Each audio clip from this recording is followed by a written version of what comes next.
Here are the top stories for today, February 22, 2021.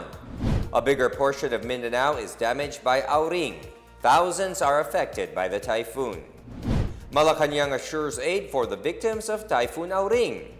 President Rodrigo Duterte rejects face-to-face classes sans vaccination. And the Food and Drug Administration grants emergency use authorization to China's Sinovac.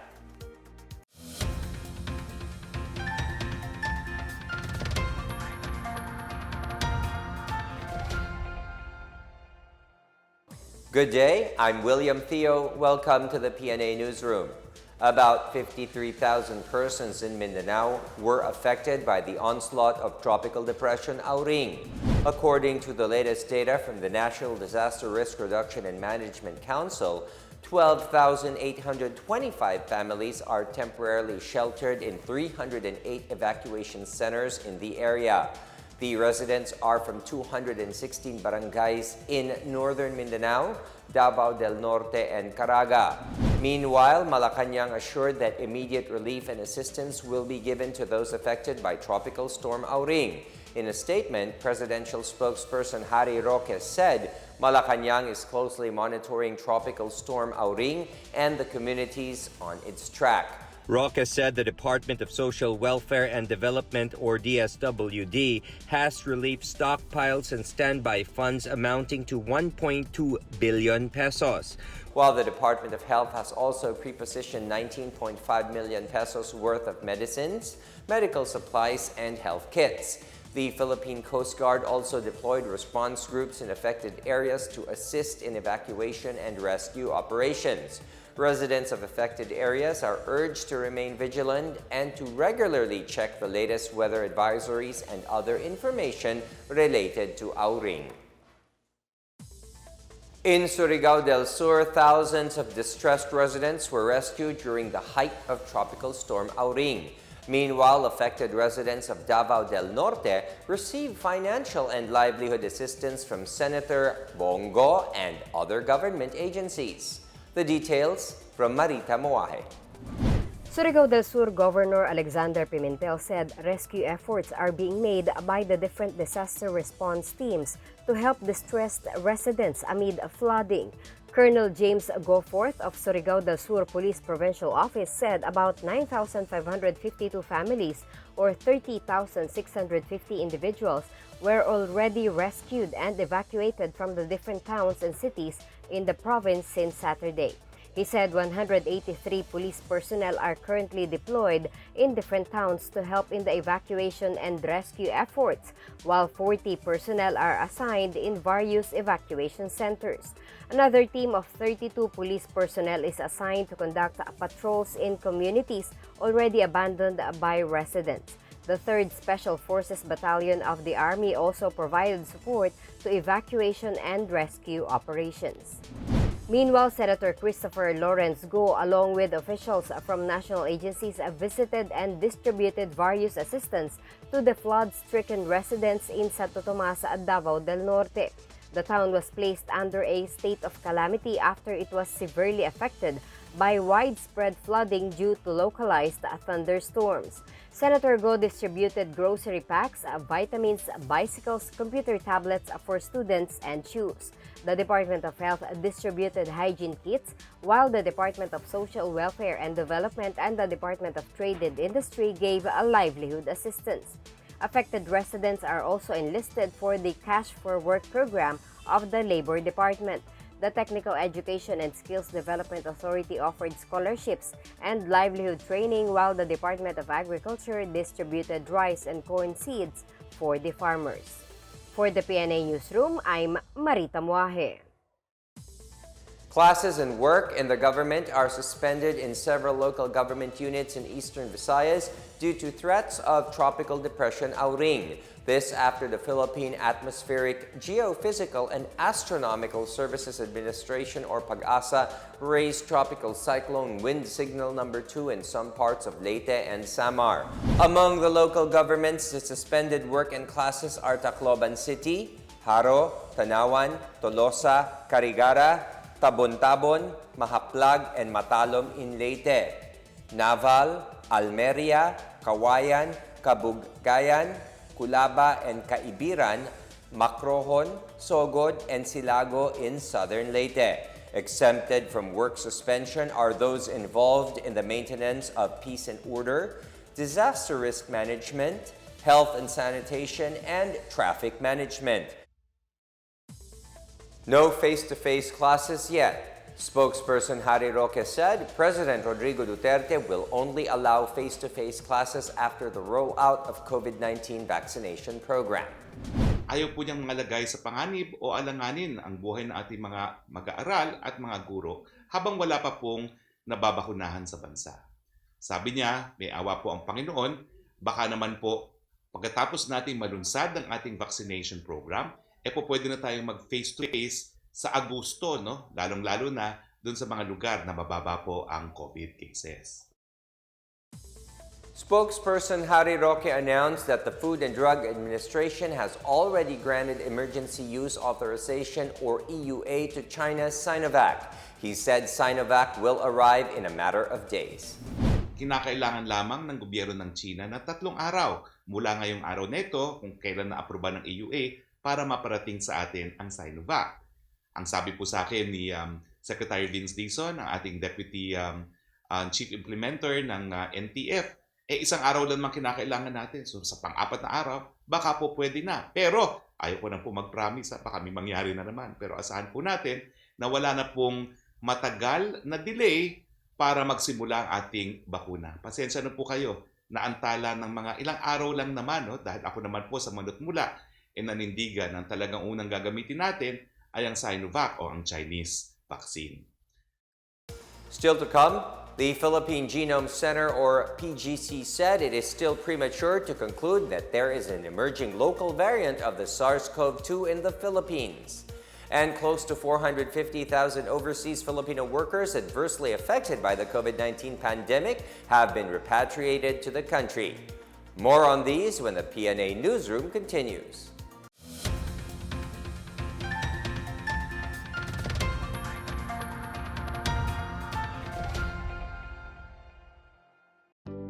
Alamin kung paano ang tamang pagsusuot ng surgical mask. Una, hawakan ang mask sa strap at siguruhing natatakpan nito ang inyong bibig at ilong. Tandaan, ang may kulay na bahagi ng mask ang dapat nasa labas. Ito lamang ang tamang paraan ng pagsuot nito. Ihulma ang nose piece o maliit na metallic strip ayon sa hugis ng inyong ilong. Iwasan ang paghawak sa inyong ilong at bibig. Kung marumi na ang mask, hubarin ito gamit ang strap at itapon ito sa isang basurahan. Siguruhin ang maayos na paghuhugas ng kamay gamit ang sabon at tubig. Ang surgical mask ay dapat gamitin ng mga pasyenteng may sakit sa baga o mga taong mayroong ubo, sipon at lagnat, mga nag-aalaga sa mga may sakit, at mga healthcare at frontline workers. Maaari ring magsuot nito kung kayo ay pupunta sa matataong lugar. Basta't sama-sama at laging handa, kaya natin to! Isang paalala mula sa DOH, PCOO, KBP, at ng himpilang ito.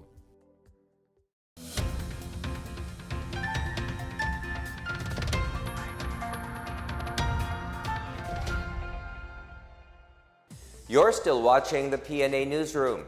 The Department of the Interior and Local Government, or DILG, supports the easing of the quarantine status of the country to Modified General Community Quarantine, or MGCQ. The DILG said placing the entire country under one quarantine classification would allow them to harmonize the fragmented travel regulations across the country and remove redundancy in domestic tourist travel requirements. This as local air carriers earlier appealed to the department to clarify and harmonize travel requirements such as travel authority, antigen test, polymerase chain reaction tests, and the 14-day quarantine period. These requirements vary per local government, which makes it confusing on the part of the travelers. DILG Undersecretary and spokesperson Jonathan Malaya said their department has organized a technical working group that is currently working with the various local government leagues to streamline local regulations, which also will be consistent with scientific data on prevention of COVID-19 transmission. The Philippine Genome Center, or PGC, said it is still premature to conclude that there is an emerging local variant of the SARS-CoV-2 in the Philippines following the detection of 2 mutations in Central Visayas. PGC Executive Director Dr. Cynthia Saloma said whether this is an emerging Philippine variant or not, that remains to be seen in the next few weeks. The Department of Health in Central Visayas earlier said the new mutations could be the reasons for the continued spike of COVID-19 cases in Cebu. Saloma said the Philippines' enhanced biosurveillance efforts have been in place for quite some time now after the detection of the more transmissible South African and the B.1.1.7 or UK variants of SARS-CoV-2. She said all the patients found to have the 2 concerned mutations have recovered from the disease. Close to 450,000 overseas Filipino workers displaced by the COVID-19 pandemic have been repatriated to the country since May 2020. The Department of Labor and Employment also said nearly 10,000 OFWs have reunited with their families, was recorded from January 25 to 31, the largest so far. The highest number of repatriated Filipinos was recorded from June 29 to July 26, 2020 at about 41,000. The returning workers were transported back to their home regions via air, sea, and land transportation. Meanwhile, the business process outsourcing industry continues its hiring process for displaced OFWs who are now in the country. Labor Assistant Secretary Dominic Tutay said the firms are conducting an assessment of about 40,000 repatriates as part of the hiring process. Tutay said the employment facilitation program is not only in the country but also abroad. She said the DOLE is trying to create opportunities for OFWs as part of its reintegration program, aside from livelihood or entrepreneurship programs. Based on the DOLE's latest data, almost 400,000 OFWs have been repatriated due to the pandemic. Stormy weather toppled coconut trees and damaged crops in at least 2 towns in North Cotabato. In Tulunan Town, strong rains and winds damaged about 160 million pesos worth of palay due for harvest and other agricultural crops since Friday afternoon. The calamity also affected 1,300 farmer families in at least 15 villages. Meanwhile, at least 2 houses were damaged when coconut trees fell on the houses in President Roxas Town. No one was reported hurt in the incident. The twin incidents came ahead of the onslaught of Tropical Storm Auring that has been affecting parts of Mindanao and Visayas. The Presidential Communications Operations Officer, PCOO, assures that the government is on top of the situation concerning the indigenous peoples in the country.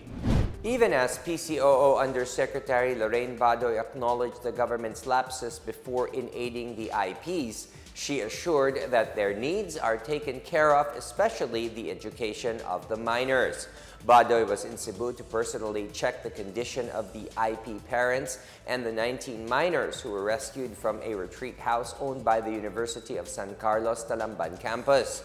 Badoy, also the spokesperson of the National Task Force to End Local Communist Armed Conflict, lamented how the IPs are being targeted by the CPP and PANDF. She said President Rodrigo Duterte is the only president who is fixing this conflict, but he cannot do it alone. In our business news, the Philippine Guarantee Corporation has broadened its support to micro, small, and medium enterprises and other key sectors of the economy to help keep businesses afloat amid the pandemic. PhilGuarantee has opened over 655 billion pesos in credit guarantee lines in 2020. PhilGuarantee President and CEO Alberto Pascual said the state firm's MSME credit guarantee program accounted for nearly 38 billion pesos of the approved credit guarantee lines. This was extended to 34 banks across the country to encourage them to continue lending to small businesses affected by the COVID-19 induced crisis. Pascual said the program will be extended until September this year to provide continuing support to affected MSMEs via available access to working capital loans under the credit risk sharing arrangements with accredited banks. About 2,900 new MSME beneficiaries were served under this program.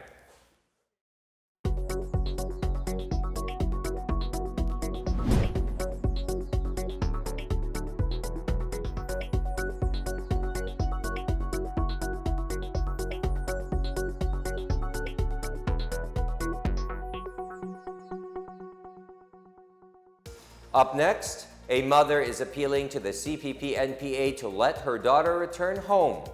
And Vic Saludar of the Philippines became the new World Boxing Association minimum weight champion. The PNA Newsroom returns after these reminders.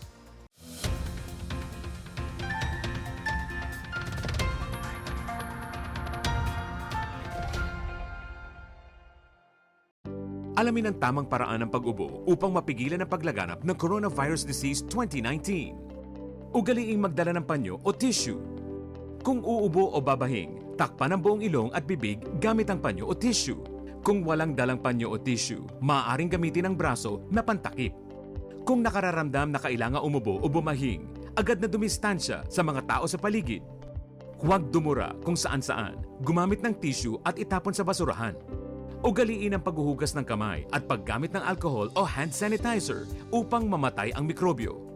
Basta't sama-sama at laging handa, kaya natin to! Isang paalala mula sa DOH, PCOO, KBP at ng himpilang ito.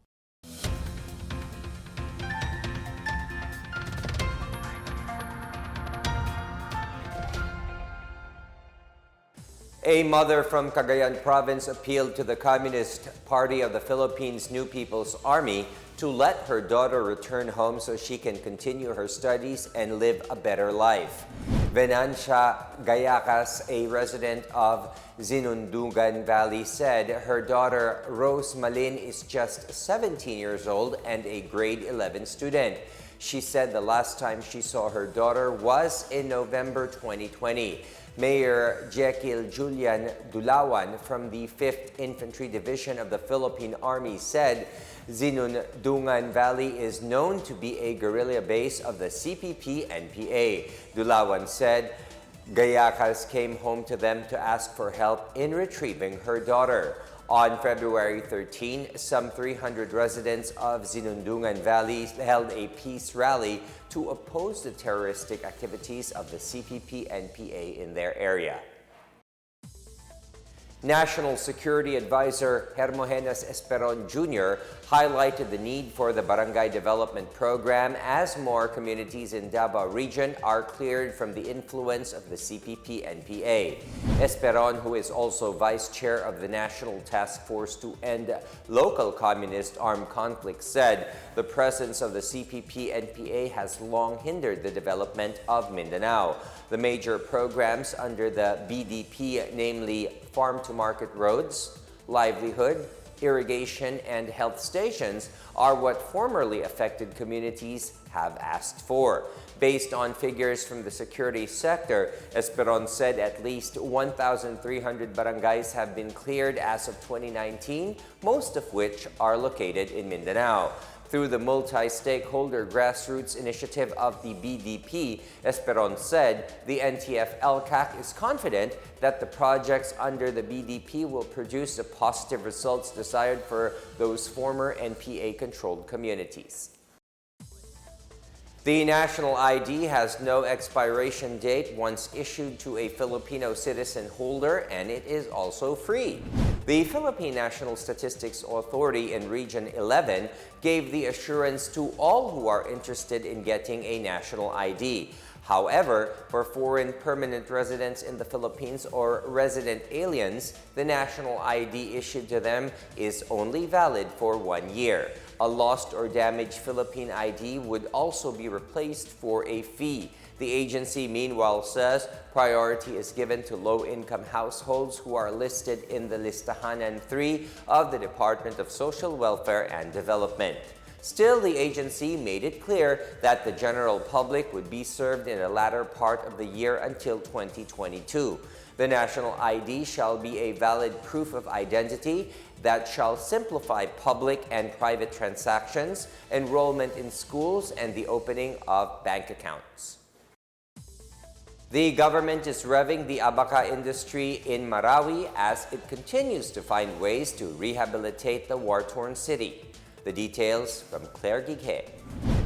The Department of Trade and Industry, or DTI, as chair of the Subcommittee on Business and Livelihood under the Bangon Marawi Rehabilitation Project, sustains the ABACA production in the municipality of BUTIG in Lanao del Sur through a formal turnover of Shared Service Facilities, or SSF project, to the ROQUE Farm Economic Development Producer Cooperative. DTI 10 Regional Director Linda Bonial said that the turnover was an extension of the launching of SSF for the Pan-Tissue Culture Lab in MSU Marawi, which is a cooperative can tap to acquire disease-free panting material to boost ABACA production. She also shared that what the ROQUE Cooperative is doing is not just an ordinary production, but an exemplary operation, paving way to the generation of money in euro and other currencies as premium quality ABACA is processed to such after being sold to New Tech Pulp Incorporated. So yung contribution ninyo, akala nyo ABACA lang, binibenta nyo lang.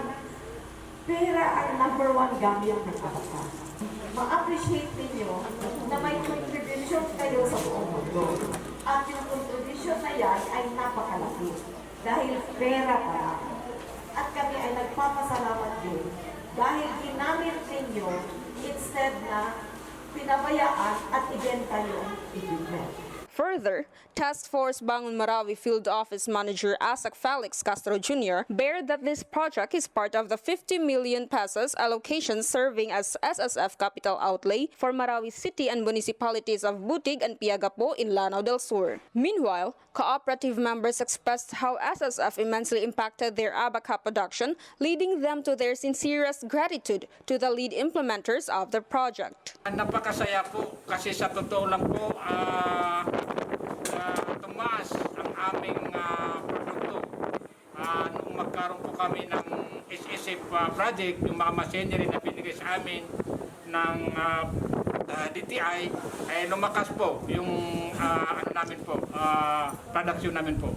Sa ngalan ng aming kooperatiba, ng ROQUE Farm Economic Development Producer Cooperative, kami po ay lubos nagpapasalamat sa DTI sa kanilang project na SSF dahil napakalaking tulong po yun sa amin. Currently, the ROQUE Farm Economic Development Producer Cooperative has already hit all the indicators to be called successful, with a 5% increase in sales and in the number of members assisted. For PNA Newsroom, Claire Gighe of the Philippine Information Agency Iligan City Information Center. And in sports, Vic Saludar became the new World Boxing Association minimum weight champion in the first world title fight held in the Philippines amid the COVID-19 pandemic. Saludar defeated fellow Mindanaoan Robert Paradero via split decision at the Binyan football station in their all-Filipino showdown on Saturday. Saludar led the match early in the first two rounds, but Paradero quickly caught up and even dominated in round 9. The former World Boxing Organization champion did just enough, especially in the endgame, to edge the erstwhile unbeaten Paradero. Saludar moved up to 21 wins and 4 losses, while Paradero fell for the first time after an 18-0 start. Pagudpud, Ilocos Norte has become the friendliest beach for sea turtles in the north as more baby pawikans are being released into the open sea early this year. This Sunday, the Pagudpud Pawikan Conservation Group helped release 13 vulnerable green sea turtle hatchlings after hatching on a makeshift hatchery in Barangay Saud. The Saud Marine Turtle Hatchery contains at least 3 nests. The first nest hatched last February 4 with at least 5 successful releases, while the 2 remaining are due anytime this week. The Department of Environment and Natural Resources is leading a meeting next week to formulate measures for the protection and conservation of marine sea turtles. If NASA has the Perseverance rover on Mars, the Philippines has Maya 2, and the country's nanosatellite is now on its way to space. Maya 2 was successfully launched to the International Space Station early Sunday. Department of Science and Technology Secretary Fortunato de la Peña said it was launched together with the nanosatellites of Japan and Paraguay through the SS Katherine Johnson Cygnus spacecraft. Maya 2, along with its fellow satellites Maya 1, Diwata 1, and Diwata 2, are part of the Philippine Space Technology Development Program established in 2014. Maya 1 carries cameras for research and digipeater, which can communicate with ham radios, while Maya 2 has additional experimental payloads such as different antenna designs and other materials used for the solar panels of a cube satellite. The program will now transition into the leadership of the newly established Philippine Space Agency.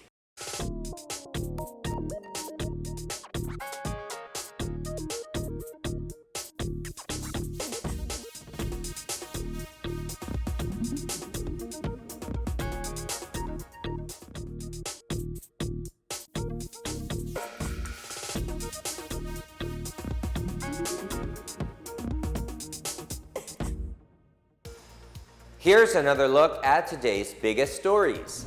A bigger portion of Mindanao is damaged by Auring. Thousands are affected by the typhoon. Malacanang assures aid for the victims of Typhoon Auring. President Rodrigo Duterte rejects face-to-face classes sans vaccination. And the Food and Drug Administration grants emergency use authorization to China's Sinovac. Thank you for watching another episode of the PNA Newsroom. To check more news content, visit our webpage or head onto the Philippine News Agency's Facebook and Twitter accounts. For more stories about the government and how it serves Filipinos, look for these hashtags in all of our social media platforms and websites. We are shown on the pages of the PCOO and its attached agencies. Also, watch us on television on PTV4 and IBC 13. And that's your daily dose of the biggest stories that you need to know from the PNA Newsroom. We tell stories that inspire change. I am William Theo. Good day, everyone.